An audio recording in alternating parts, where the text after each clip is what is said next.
ভালো যেরকম লাগছে সেরকম নার্ভাসও লাগছে, কারণ আমরা প্রচুর খাটনি করে কাজ করি, তোমরা জানো। আর শুটিং এ সত্যি প্রচুর খাটনি হয়েছে, কারণ এরকম একটা murder mystery crime thriller with a lot of plot twist যেরকম ভালো লাগছে, দর্শকদের অ্যাকসেপ্টেন্স এর জন্য আমরা অপেক্ষায় রয়েছি। আর আমরা সত্যি খুব আশাবাদী, এই জন্য ভয়টাও বেড়ে চলেছে সময়ের সাথে। দেখা যাক কি হয়, fingers are crossed, we are hoping for the best. চরিত্রের ব্যাপার যদি কিছু বলে, তুমি চরিত্রর আগে তুমি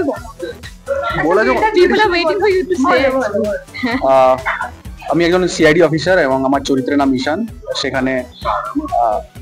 সেখানে আমি রহস্য তদন্ত করার জন্য এখানে এসেছি।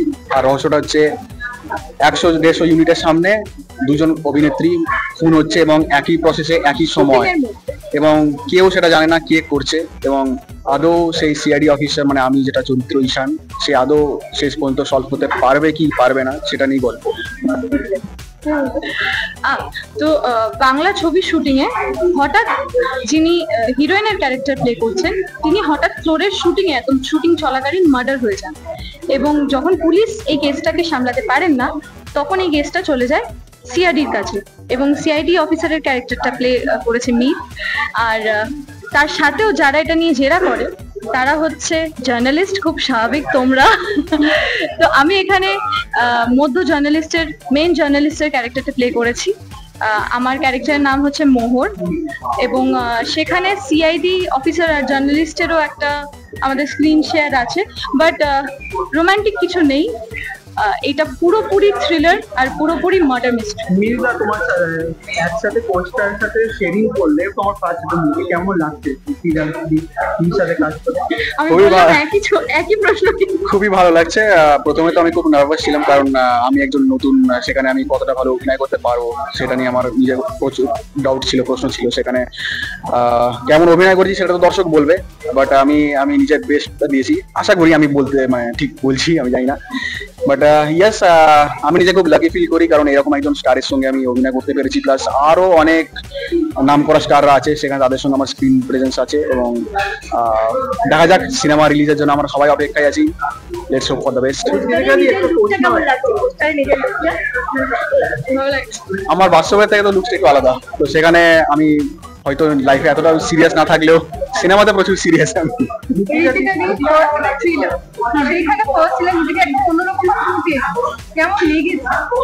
ফার্স্ট থ্রিলার, কিন্তু আমি প্রায় 100টার উপর থ্রিলার দেখে নিয়েছি অ্যাজ অ্যান অডিয়েন্স, সো ভীষণ ভালো লাগছে। I am very happy to be a part of this thriller. যে আমি যে জনারের ফিল্মস বা সিরিজ বা যে ধরনের এখন আমি প্লট দেখতে ভালোবাসি, আমি সেই জনারে কাজ করছি বা করতে পারছি, এটা আমার জন্য সৌভাগ্য। আচ্ছা ঋতিকা, এটা একটা কথা বলো, বন্ধুদের সাথে কাজ করেছো, দেবদার সাথে কাজ করে, এবার নেক্সট ব্লকবাস্টারে কখন তোমাকে দেখা যাবে গল্পটায়? এইবার দেখা যাচ্ছে মহরতে। তোমাকে আবার ফ্রিকুয়েন্টলি কবে দেখা যাবে, মানে একটা ব্লকবাস্টারদের সাথে? অ্যাকচুয়ালি সত্যি কথা বলতে, যখন পরপর বাংলা ছবিতে কাজ করেছি তখন বাংলা ছবির সময়টা আলাদা ছিল, ছবির গল্প আলাদা ছিল, এবং পুরো এরাটাই আলাদা ছিল, সিনেমার এরাটাই আলাদা ছিল। এখন আমরা একটা অন্য এরাতে প্রবেশ করেছি, ফলে সময়ের সাথে চলতে হবে, আর আমিও সেটাই চলছি।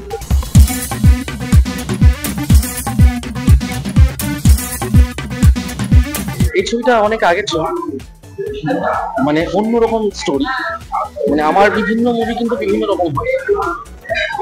যেমন আমরা দেখছি গল্পের শুরুতে একটা শুটিং ফ্লোর, আমরা যেরকম শুটিং করি সেরকম একটা শুটিং ফ্লোর, যেখানে জনপ্রিয় অভিনেত্রী খুন হয়। সেই খুনটা হয় 10 সেকেন্ডের মধ্যে 100 জনের সামনে। এটা নিয়ে পুরো তোলপাড় স্টেট, এটা নিয়ে লালবাজার থেকে সিআইডি থেকে শুরু করে সবাই পাগল। এটা নিয়েই টান মুভি হবে। বলতে গেলে আমরা থ্রিলার মুভি অনেকে দেখি, এই থ্রিলার মুভিটা কি আলাদা করছে? ওই তো আমি এখন পর্যন্ত দেখলাম 10 সেকেন্ডের মধ্যে 100 জনের সামনে কি করে খুন হয় 3 দফা, এটা দেখিনি। কিন্তু এটা অনলাইনে বলে দিলাম, এটা নিয়ে কিন্তু মূলত মুভি একটু আলাদা। আর আমি নিজে থ্রিলার খুব লাইক করি, নিজের থ্রিলার দেখি, তো এটা অন্যরকম, সবার ভালো লাগবে। নিজের কাজের উপর যদি কিছু বলো। সরি মানে এই মুভির কাস্টের ব্যাপারে আচ্ছা, মুভি কাস্ট যেমন দেবলীনা দত্ত রয়েছে, যে হচ্ছে নায়িকা, আমাদের ফেমাস অভিনেত্রী খুন হয়। হিয়া রয়ের রয়েছে আরেকটা নায়িকা, সেই খুন হয়। বিশ্বরূপদা আছে। আইটেম সঙ্গে যেমন পূজা ব্যানার্জি। দর্শককে বলবো টান টান একটা থ্রিলার মুভি, যারা থ্রিলার লাইক করে তাদের অবশ্যই ভালো লাগবে এই মুভি।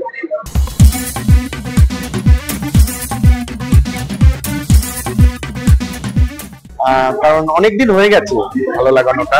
হ্যাঁ, সেটা অনেক প্রতিকূলতার জন্যই। আমি তো চাই কিন্তু পাই না, সেরকম চান্স বলে পাই না, কিন্তু যখন চান্স পাই তখন চেষ্টা করি তীরটা মারার। আশা করি মুহূর্তে সেই তীরটা মেরেছি, সবাই পাবে। সেরকম গান, একটা ভালো ছবি আসতে যাচ্ছে আব্দুল এবং মীর প্রোডাকশনস এর, তো সেখানে আমি গান করেছি, ব্যাকগ্রাউন্ড মিউজিক করেছি। আশা করি আরো কয়েকজন মিউজিক করেছে, তারাও খুব ভালো মিউজিক করেছে। আশা করি আমাদের এই প্রচেষ্টাটা মানুষের ভালো লাগবে, কারণ তার জন্যই করা। আমি যে গানটা করেছি সেটা আমি বলতে পারি। সেই গানটা হচ্ছে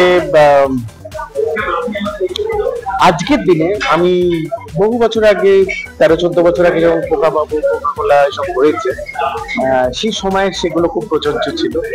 আজকের দিনে দাঁড়িয়ে এত কিছু ঘটার পর মানুষ কি গানেতে সেটা তাদের হিট করবে, অথচ সেটা একটা কি বলবো, একটা মশালা গান, একটা আইটেম গান বা একটা নাচের গান, একটা ডান্স, একটা এনার্জেটিক গান, তো সেইটা করতে চেয়েছি। আশা করি একটা বাংলা একটা নতুন সাউন্ড পাবে। দর্শকের উদ্দেশ্যে বলবো যে তোমরা ভাই, থ্যাংক ইউ ভেরি মাচ। তোমরা এতদিন অপেক্ষা করেছো বাংলা ছবির জন্যে।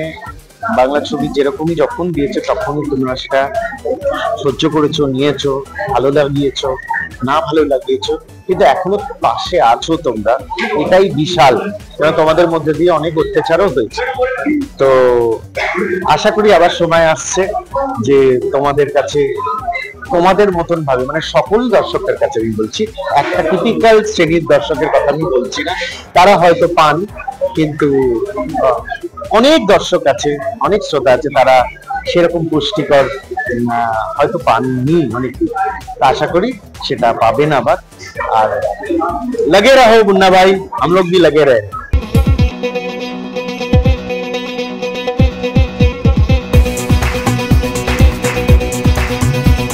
টলিউড ফোকাস কলকাতা চ্যানেলটি আপনাদের ভালো লেগে থাকলে লাইক করুন, সাবস্ক্রাইব করুন এবং আপনাদের পছন্দের ভিডিওটি অবশ্যই শেয়ার করুন। Tollywood focus Kolkata.